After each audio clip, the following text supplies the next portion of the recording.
Buningda men bir narsani so'ray olay. Siz hozir qilgan gaplaringizda meni Xitoyning jasuslari siqib chiqadi, mushu kunga akelgan Xitoyning jasuslari dedingiz. Ya'ni uningdan boshqa Amerikada qurultayning siz qilgan muomalalarni, ya'ni ishiga oldingizga kelib faoliyat qilib turib sizni kirgizmaganlikdan dedingiz.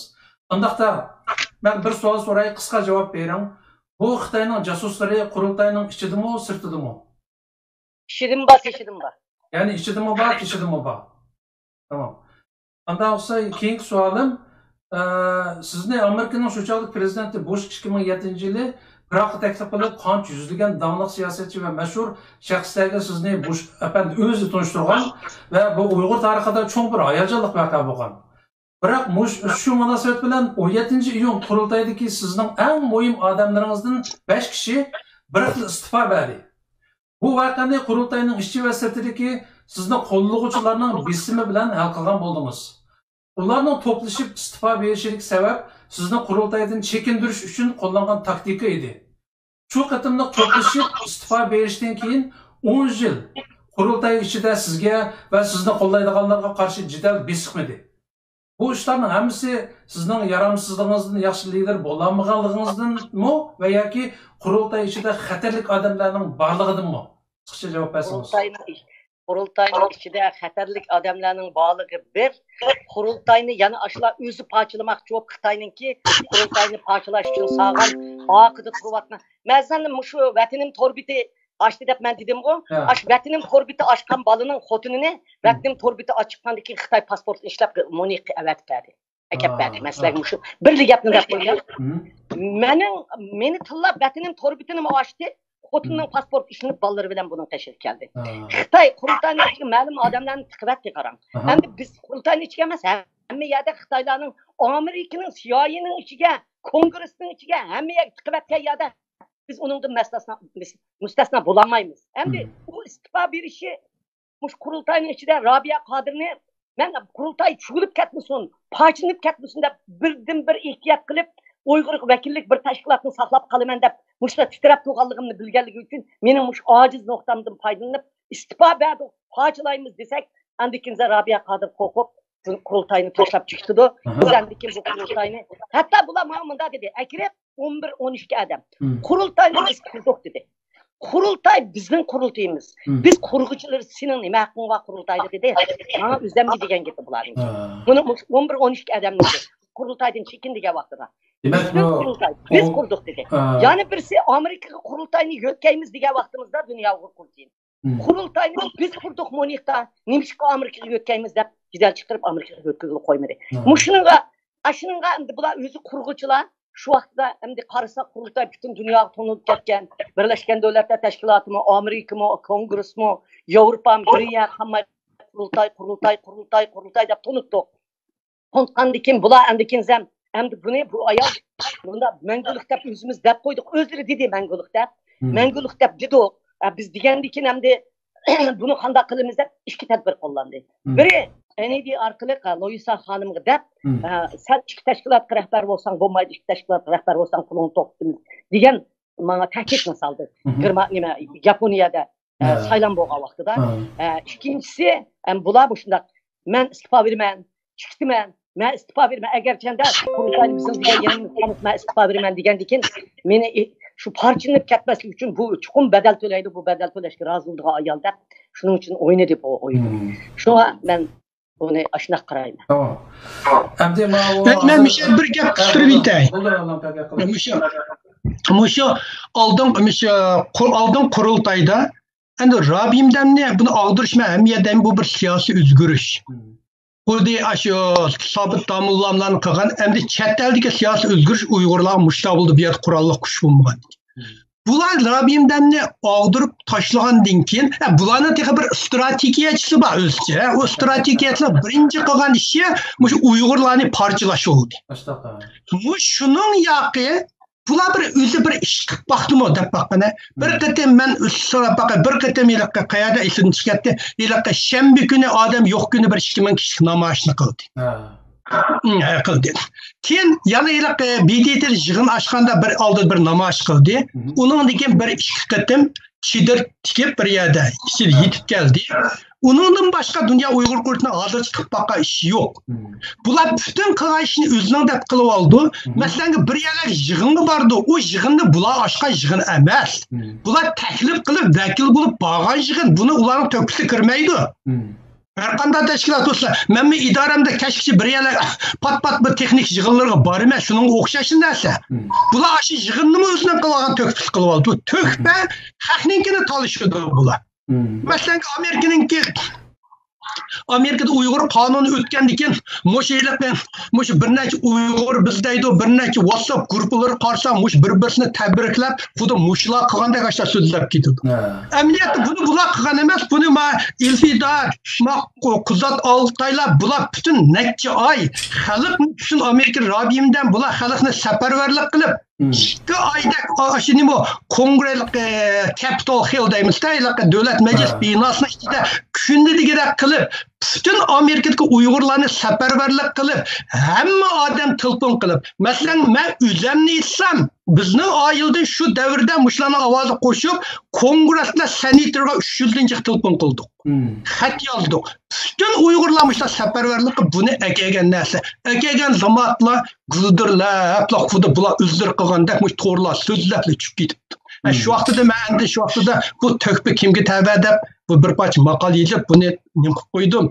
Uningdagi budaq namoyishimi bular namoyishning 95%'nin Uygur Amerika birlashmasi qildi. Bularning tökpisi yo'q. Bularning qilgan bir tökpisi shu eng oxiri bu nimani bu yig'inda töpega so'zlaydiganlarni o'g'irlab ilib olgan. Uning boshqa tökpisi yo'q bularning qo'shgan tökpisi shu. Endi shuni yanamış qarsam torlar buşlaq qilib yurgan so'zlab yurganda men erki Osiyo radio stansiyasini misha so'zlab qo'yasizlar, o bishtinglar saqlab qilinglar. Unda yolg'on xabarni bermanglar. Shu. Bu yolg'on xabar. Bu erki radio stansiyasini diqqat qilmasa bular bunda tashviqot orqali Uyg'urlarning ichida bir bo'lginchilikni raqobat qilgan bir imga aylanib qoladi. Bu erki radio stansiyasi bo'lganki o'zining obrazligini saqlab kelish kerak. O'ttirib xabar berish kerak. To'g'ri. Ama şu Rabimden ketken yakı mesela Marx'ın bir gibi var. Her bir tarihinin özünün bir uluk adamı buludu. Eğer onda uluk adam bulmuşsa şu devre bir uluk adamını yaratıp çıkıdı dedi. Rabimden şu özü şu uluk adam boğan hem devri yaratkan. Muşundak bir lider kelgende muşunun suikastı işiltip Muşu dünyadaki Uygurlarını 20 yılgacha birlik kelmaydigan bir bölgünçilikni yaratdi. Çünkü bu Uygurlarning ichidagi bölgünçilik hozirgi dünya Uygur qurutining manfaatiga uyg'un keldi. Bular raislarning nurg'unlarining nayt yaxshi, bular yuqori maosh oldi, nagbas tayyor aeroplan bilan tayyor yotoq, tayyor tamom. Bu maqsadda aytganda bular davoni oxiriga chiqardi. Bu bir jonbek yo'lga aylantirib etdi. Bu mesela Rabimden hazır dünya Uygurların birlik ekilmiş devatı. Doğru mu? Birinci Bular ağzı da bunun tosqunluq qildigan yana dünya Uygur kuruldu. Çünkü bularning iqtisodiga, bularning ilayotgan maoshiga ta'sir qilamdiki degan bir andish bor bo'ladi. Shundaqa. Shuning uchun mushu Rabimden bu da dünya Uygur birligini ekilib bir nim qilman devatidi. Muşnunga yana men mishada mush yanchug'imda $1 pul turdi mush doğu tikime. Muşnunga qarashtirdiganlar yana dünya Uygur quruldi. Men mushin qilib Tamam. Baya Rabia siz o nimani vatanim to'rbetini tilg'ab o'tdingiz. Bu vatanim to'rbeti men vatandan chiqqali 20 necha yil o'tdi. Vatanim to'rbeti ayni vaqtda shu sizga qilgan haqoratlarni boshdan oxiri biz o'qigan. Portlab ketgan to'q. Endi bu siz bir ana 70 hazır 70 neçə yaş aşağıladım 60 neçə yaş vaxtlarınız Uygurlarda aqalli bir əxlaq var. Yani bir anımızı her qancha o'chmanligimiz kelsin o sət gap bilan haqorat qilmaymiz. Bu Uygurning an'anasi, axloqi. Ama şu chaqda bu nijislar, bu ishplaslar sizni nomus qilmay bir onani jiya deb tillagan. Şu kadar sert gaplar bilan tillab yozgan. Bu chaqda Uygurlar orasida qattiq qo'zg'ol qo'zg'algan, qattiq g'azab qo'zg'algan, kim u mushular zoti tortib chiqib bularni o'ldirib kerak degan gaplar bor. Keyin men bir qatam Seyit Tumturk apandidan anglab qoldim. Seyit apandim shu Myunxda Myunxga berib o'zi. Aşağıda mushu yozmalarni Yazgan adamni aniqlayman deb shu Akram Haz deydiki Akram nima kepamiz bilmayman bir qimovoz bo'yva. Shuni so'roq qildiki, Quroltayniki bir necha boshlig'imi bor u yerda. So'roq qilganda bu Akram degani e'tirof qiladi ekan. Ya'ni men u to'rbetida shu Mamtimin Hazrat va Erkin Olib tekinlarning buyrug'i bilan yozgan. Degandikin u yerda qattiq jazolaydi ekan bular uni. Ham titrab qo'llarida jon yo'q, ya'ni yiqilib tushib kechirim so'raydi ekanda. İlla billah qilmayman bundaq ishni deb. Endi bu o'zining gapida, bu Akram deganning gapida oqida shu odamlar bormish. Ham sizmi dedingiz baya meni shunda haqorat bilan va suiqasd bilan yiqitganlar Xitoyning jasuslari dedi. Sizga shu Akram degan bir necha odamning ismini tilg'abdi. Siz deysiz bu Xitoydan boshqarilgan to'rbetga dedingiz.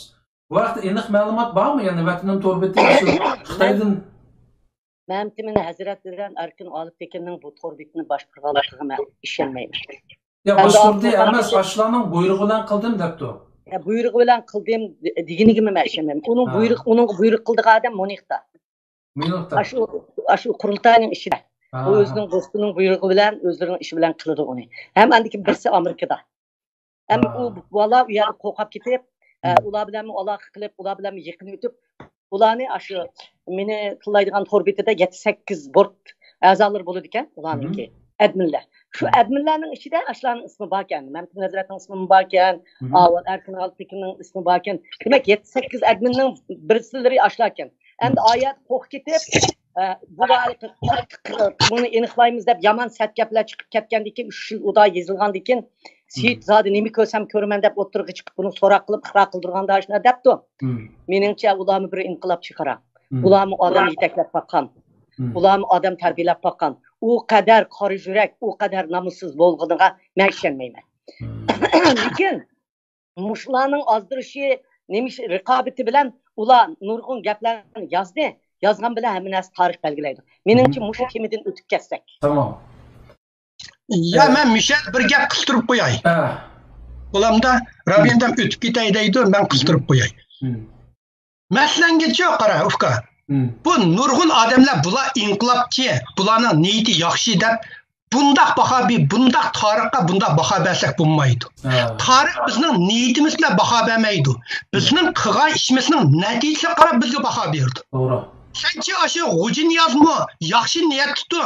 Aşağı basam, hükümetke muavir reis bulup sabit damulam tutup bersem, onunki xalqlar yaxshi turmuş kechasi harbiy maktab kursam aşınamın niyeti yaxshi niyat bağdı. Ahmetcan Qasım'nın 11 bütümünü pütse, 11 bütüm kelse xalqı bir erkinçilik bolsa, Xitayninki Nimis'te baş kuruşta bir erkin turmuş kechasek degan niyeti bağdı. Yaxshi niyeti, onun işini mi? Lekin tarix o bir adamның niyeti qarab bizga javob bermaydi. Tarix bizning qilgan ishimizning natijasiga qarab javob berdi. To'g'ri. Shuning uchun biz palonchi uning yaxshi niyati, uningga demayli, buningga demaydi. Bu Dünya Uyghur Kurultayı'nın daim so'raydigan bir savol bor. Kim mustaqillikni talab qilmaydi ekan deb. Bular mushundaq savol orqali xalqning qalbisini qaymoq turib, masaladan natijani nerga olib bordi? Men deyman, sen mustaqillikni talab qilmaysan deyman. Çünkü senin bayantın öz taqdirini öz belgilash ipmangan. Sen Uyg'urlarning ichida eng chong bo'lgunchilikni ipmangan. Senin qilgan ishing Uyg'urlar için bölgünçilik ilip badi. Uyg'urlarning ideyasini qalaymuqal qildi. Kishilik huquq degan mustaqil deganni ayatlaring so'zladi. O'z taqdiri o'z bas mustaqil deganni so'zladi. Uyg'urlarning ichida 4-5 odam yo'q deganni sen so'zlading. Sening qilgan ishingning natijasi Uyg'urlarningki mustaqil yo'lini to'g'ri, Uyg'urlarning ichida bölgünçilik ilip badi. Biz bu natija qarab sana belgi beramiz. Sening niyating bilan bizning hech qanday munosabatimiz yo'q. O niyatingni uqmaymiz. Onu bilenmeyimiz, onu bir Allah Teala bildirdi. Şunun için biz nurg'un vaqtida bir odamlarga baho berganda, uning niyati yaxshi deb baho bersak, biz xatolashib ketamiz. Gapim tugdi. Rahmat Mavlonga, o'g'ildek qilding, haqiqatan shundoq. Endi bu ishda Rabiya onamning o'zining o'ylaganlarini angladik, ammo Mavlon kam nihoyatda to'g'ri baho berdi.